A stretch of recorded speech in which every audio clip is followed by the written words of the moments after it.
தம்பி ஸ்கூல்லேருந்து வந்ததுமே இன்றைக்கி ஹோம்ஒர்க் பண்ணலாம் அப்படின்னு சொல்லிட்டு தான் உட்காந்தாச்சு. அது இல்லாமல் வந்துட்டு இன்னைக்கு ஹிந்தி சப்ஜெக்ட் தான் ஹோம்ஒர்க்காக கொடுத்து விட்டுருந்தாங்களா. நம்மளுக்கா இந்தியா ஒன்றுமே புரியல. ஏன்னா வந்துட்டு லாங்குவேஜ் அப்படின்னு பார்த்தீங்கன்னாக்கா நான் ஹிந்தி சூப்பராகவே பேசுவேன். பட் ஆனால் படிப்புன்ற விஷயத்தில் ஜீரோ. ஏன்னா வந்துட்டு நம்ம படிக்க சொல்லவே நம்ம காப்பி அடிச்சு தான் ஹிந்தி பாஸ் பண்ணியிருப்போம்.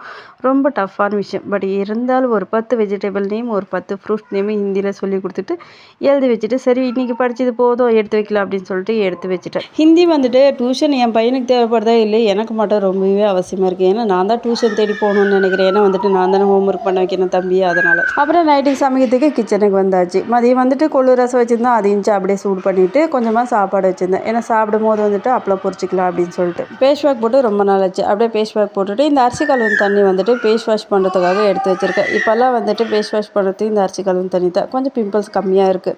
ஸோ நம்ம வீட்டுக்கு புது கெஸ்ட் வந்திருக்காங்க. அது யாருன்னு பார்த்தா அது இவங்க தான். இவங்க வீட்டுக்கு வந்ததுலேருந்து எங்களை பார்த்து பயந்து பயந்து ஒழிச்சிக்கிறாங்க. என்ன